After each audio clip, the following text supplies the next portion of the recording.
Hello viewers, welcome back to my channel. ಇವತ್ತಿನ ವಿಡಿಯೋದಲ್ಲಿ ಸ್ವಲ್ಪ ಕೂಡ ಕಹಿ ಇಲ್ದಿರ ಹಾಗಲಕಾಯಿ ಗ್ರೇವಿ ಯಾವ ರೀತಿ ಮಾಡ್ಕೊಳ್ಳೋದು ಅಂತ ನೋಡೋಣ. ಈ ಗ್ರೇವಿ ವೈಟ್ ರೈಸ್ಗೆ, ಮುದ್ದೆ, ರೊಟ್ಟಿ, ಚಪಾತಿಗೆ ತುಂಬಾ ರುಚಿಯಾಗಿರುತ್ತೆ. ಹಾಗಾದರೆ ಬನ್ನಿ ಈ ಟೇಸ್ಟಿಯಾಗಿರೋ ಹಾಗಲಕಾಯಿ ಗ್ರೇವಿ ಯಾವ ರೀತಿ ಮಾಡೋದು ಅಂತ ನೋಡೋಣ. ಅದಕ್ಕೂ ಮುಂಚೆ ಹೊಸದಾಗಿ ನಮ್ಮ ಚಾನಲ್ನ ನೋಡ್ತಾ ಇರೋರು ಪಕ್ಕದಲ್ಲೇ ಇರೋ ಬೆಲ್ ಐಕನ್ನ ಪ್ರೆಸ್ ಮಾಡೋ ಮೂಲಕ ನಮ್ಮ ರುಚಿ ಅಡುಗೆ ಚಾನಲ್ನ ಸಬ್ಸ್ಕ್ರೈಬ್ ಮಾಡ್ಕೊಳ್ಳಿ. ಮೊದಲನೇದಾಗಿ ನಾನಿಲ್ಲಿ ಹಾಗಲಕಾಯಿ ಗ್ರೇವಿ ಮಾಡ್ಕೊಳ್ಳೋಕ್ಕೆ ಒಂದು ಅರ್ಧ ಕೆಜಿಯಷ್ಟು ಹಾಗಲಕಾಯಿ ತೊಗೊಂಡು ಈ ರೀತಿ ಕಟ್ ಮಾಡಿ ಇಟ್ಕೊಂಡಿದ್ದೀನಿ. ಈ ಕಟ್ ಮಾಡಿ ಇಟ್ಕೊಂಡಿರೋ ಹಾಗಲಕಾಯಿಗೆ 1 ಟೇಬಲ್ ಸ್ಪೂನಷ್ಟು ಅರಶಿನ ಹಾಗೆ 1 ಟೇಬಲ್ ಸ್ಪೂನಷ್ಟು ಉಪ್ಪು ಕೂಡ ಹಾಕ್ಕೊಂಡು ನಾನು ರಾತ್ರಿ ಇಡೀ ನೆನೆಯೋಕ್ಕೆ ಬಿಟ್ಟಿದ್ದೆ. ನಿಮ್ಮ ಟೈಮ್ ಕಡಿಮೆ ಇದ್ದಾಗ ನೀವು ಇದನ್ನು ಕಟ್ ಮಾಡಿ ಒಂದು 2ರಿಂದ 3 ಅವರ್ ನೆನೆಸಿದ್ರು ಕೂಡ ಸಾಕು. ಚೆನ್ನಾಗಿ ನೆನೆಸಿಟ್ಟಾದಮೇಲೆ ಇದರಲ್ಲಿ ಈ ರೀತಿ ನೀರು ಬರುತ್ತೆ. ಆ ನೀರನ್ನ ಈ ರೀತಿ ಗಟ್ಟಿಯಾಗಿ ಹಿಂಡಿ ಹಾಗಲಕಾಯಿನ ಮಾತ್ರ ಸಪ್ರೇಟ್ ಮಾಡ್ಕೋಬೇಕು. ಇದರಲ್ಲಿರೋ ನೀರನ್ನ ಹಿಂಡಿದಿರ ಹಾಗೆ ಫ್ರೈ ಮಾಡಿಕೊಂಡ್ರೆ ಎಣ್ಣೆಗೆ ಹಾಕಿದಾಗ ಹಾಗಲಕಾಯಿ ಸಿಡಿಯುತ್ತೆ, ಹಾಗೆ ಬೇಗನೂ ಫ್ರೈ ಆಗೋದಿಲ್ಲ. ಈ ರೀತಿ ನಾನು ಇದರಲ್ಲಿರೋ ನೀರೆಲ್ಲ ಹಿಂಡಿ ಒಂದು ಪ್ಲೇಟಿಗೆ ಹಾಕಿಟ್ಕೊಂಡಿದ್ದೀನಿ. ಈಗ ಈ ಹಾಗಲಕಾಯಿನ ಫ್ರೈ ಮಾಡ್ಕೋಬೇಕಾಗುತ್ತೆ. ಈ ಹಾಗಲಕಾಯಿನ ಫ್ರೈ ಮಾಡ್ಕೊಳ್ಳೋಕ್ಕೆ ನಾನು ಇಲ್ಲೊಂದು ಬಾಣಲಿಗೆ ಒಂದು 5ರಿಂದ 6 ಟೇಬಲ್ ಸ್ಪೂನಷ್ಟು ಎಣ್ಣೆ ಹಾಕ್ಕೊಂಡಿದ್ದೀನಿ. ಎಣ್ಣೆ ಚೆನ್ನಾಗಿ ಬಿಸಿ ಆದಮೇಲೆ ಇದಕ್ಕೆ ನಾನು ಹಾಗಲಕಾಯಿನ ಕೂಡ ಹಾಕ್ಕೊತಾ ಇದ್ದೀನಿ. ಈ ಹಾಗಲಕಾಯಿನ ಹಾಕ್ಕೊಂಡು ಮೀಡಿಯಮ್ ಫ್ಲೇಮಲ್ಲಿ ಇಟ್ಕೊಂಡು ಈ ಹಾಗಲಕಾಯಿ ಎಲ್ಲ ಹಸಿ ವಾಸನೆ ಹೋಗಿ ಸ್ವಲ್ಪ ಕಲರ್ ಚೇಂಜ್ ಆಗಬೇಕು, ಅಲ್ಲಿವರೆಗೂ ಇದನ್ನು ಫ್ರೈ ಮಾಡ್ಕೊಳ್ಳಿ. ಹಾಗೆ ಈ ಹಾಗಲಕಾಯಿನ ಫ್ರೈ ಮಾಡ್ಕೊಳ್ಳೋಕ್ಕೆ ಎಣ್ಣೆ ಕಡಿಮೆನೇ ಬಳಸ್ಕೊಳ್ಳಿ. ಈ ಎಣ್ಣೆ ಕಹಿ ಕಹಿ ಆಗಿಬಿಡುತ್ತಲ್ವ, ಮತ್ತು ಬೇರೆ ಅಡುಗೆ ಕೂಡ ಹಾಕೋಕ್ಕಾಗೋದಿಲ್ಲ. ಈಗ ನಾನು ಈ ಹಾಗಲಕಾಯಿನ ಒಂದು 7ರಿಂದ 8 ನಿಮಿಷ ಮೀಡಿಯಮ್ ಫ್ಲೇಮಲ್ಲೇ ಚೆನ್ನಾಗಿ ಫ್ರೈ ಮಾಡ್ಕೊಂಡಿದ್ದೀನಿ. ಈಗ ಫ್ರೈ ಮಾಡಿ ಇಟ್ಕೊಂಡಿರೋ ಹಾಗಲಕಾಯಿನೆಲ್ಲ ಒಂದು ಪ್ಲೇಟಿಗೆ ತೆಗೆದಿಟ್ಟಿದ್ದೀನಿ. ನೋಡಿ, ಈ ರೀತಿ ಚೆನ್ನಾಗಿ ಫ್ರೈ ಮಾಡ್ಕೋಬೇಕಾಗುತ್ತೆ.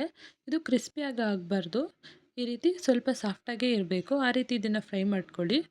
ಈಗ ಈ ಗ್ರೇವಿಗೆ ಬೇಕಾಗಿರೋ ಮಸಾಲೆ ಪೇಸ್ಟ್ನ ರೆಡಿ ಮಾಡ್ಕೊಳ್ಳೋಕ್ಕೆ ನಾನಿಲ್ಲಿ ಒಂದು ಕಡಾಯಿಗೆ 1-2 ಟೇಬಲ್ ಸ್ಪೂನಷ್ಟು ಕಡಲೆ ಬೀಜ ಹಾಗೆ 1 ಟೇಬಲ್ ಸ್ಪೂನಷ್ಟು ಜೀರಿಗೆ ಹಾಕ್ಕೊಂಡು ಇದನ್ನು ಫ್ರೈ ಮಾಡ್ಕೊತಾ ಇದ್ದೀನಿ.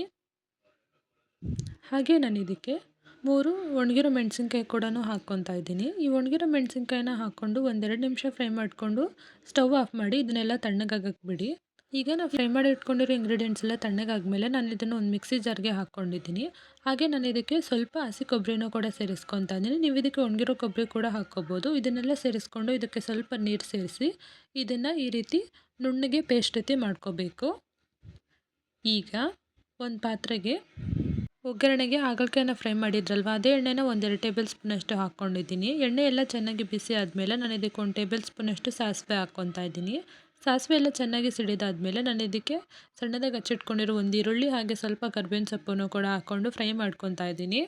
ಹಾಗೆ ನಾನು ಇದಕ್ಕೆ 1 ಟೇಬಲ್ ಸ್ಪೂನಷ್ಟು ಶುಂಠಿ ಬೆಳ್ಳುಳ್ಳಿ ಪೇಸ್ಟು ಕೂಡ ಸೇರಿಸ್ಕೊಂಡಿದ್ದೀನಿ. ಈ ಶುಂಠಿ ಬೆಳ್ಳುಳ್ಳಿ ಪೇಸ್ಟ್ನ ಹಸಿ ವಾಸನೆ ಹೋಗೋವರೆಗೂ ಇದನ್ನು ಚೆನ್ನಾಗಿ ಫ್ರೈ ಮಾಡ್ಕೊಳ್ಳಿ.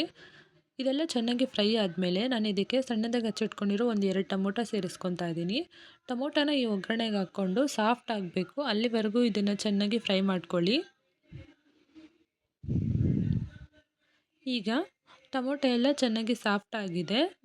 ನಾನು ಇದಕ್ಕೆ 1 ಟೇಬಲ್ ಸ್ಪೂನಷ್ಟು ಧನಿಯಾ ಪುಡಿ ಹಾಕ್ಕೊತಾ ಇದ್ದೀನಿ. ಹಾಗೆ ಒಂದು ಅರ್ಧ ಟೇಬಲ್ ಸ್ಪೂನಷ್ಟು ಗರಂ ಮಸಾಲ ಹಾಗೆ 1/4 ಟೇಬಲ್ ಸ್ಪೂನಷ್ಟು ಅರಶಿನ ಹಾಕ್ಕೊತಾ ಇದ್ದೀನಿ. ಈ 3 ಮಸಾಲೆ ಪದಾರ್ಥಗಳನ್ನ ಹಾಕ್ಕೊಂಡ್ಮೇಲೆ ಒಂದು ಸಲ ಚೆನ್ನಾಗಿ ಮಿಕ್ಸ್ ಮಾಡ್ಕೊಳ್ಳಿ. ಈಗ ಇದಕ್ಕೆ ನಾವು ಆಗಲೇ ಫ್ರೈ ಮಾಡಿ ಇಟ್ಕೊಂಡಿದ್ರಲ್ಲ ಆ ಹಾಗಲಕಾಯಿನ ಕೂಡ ಹಾಕ್ಕೊತಾ ಇದ್ದೀನಿ. ಹಾಗೆ ಇದಕ್ಕೆ ಆಗಲೇ ರುಬ್ಬಿಟ್ಕೊಂಡಿದ್ರಲ್ವ ಆ ಮಸಾಲೆ ಪೇಸ್ಟನ್ನು ಕೂಡ ಹಾಕ್ಕೊತಾ ಇದ್ದೀನಿ. ಈ ಮಸಾಲೆ ಪೇಸ್ಟ್ನೆಲ್ಲ ಈ ಒಗ್ಗರಣೆಗೆ ಹಾಕ್ಕೊಂಡು ಒಂದು ಸಲ ಇದನ್ನು ಚೆನ್ನಾಗಿ ಮಿಕ್ಸ್ ಮಾಡ್ಕೊಳ್ಳಿ.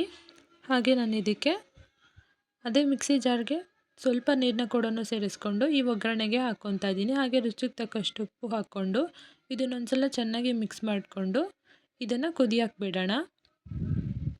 ಮೀಡಿಯಮ್ ಫ್ಲೇಮಲ್ಲಿ ಒಂದು 5ರಿಂದ 7 ನಿಮಿಷ ಚೆನ್ನಾಗಿ ಕುದಿಯೋಕ್ಕೆ ಬಿಡಿ. ಈಗ ಈ ಗ್ರೇವಿ ಚೆನ್ನಾಗಿ ಕುದೀತಾ ಇದೆ.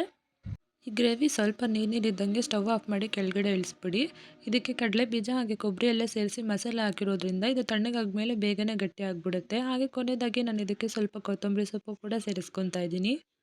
ಈ ಕೊತ್ತಂಬರಿ ಸೊಪ್ಪನ್ನು ಸೇರಿಸ್ಕೊಂಡು ಇನ್ನೊಂದು ಸಲ ಚೆನ್ನಾಗಿ ಮಿಕ್ಸ್ ಮಾಡಿಕೊಂಡ್ರೆ ಟೇಸ್ಟಿಯಾಗಿರೋ ಹಾಗಲಕಾಯಿ ಗ್ರೇವಿ ರೆಡಿನೇ ಆಗಿಬಿಡುತ್ತೆ.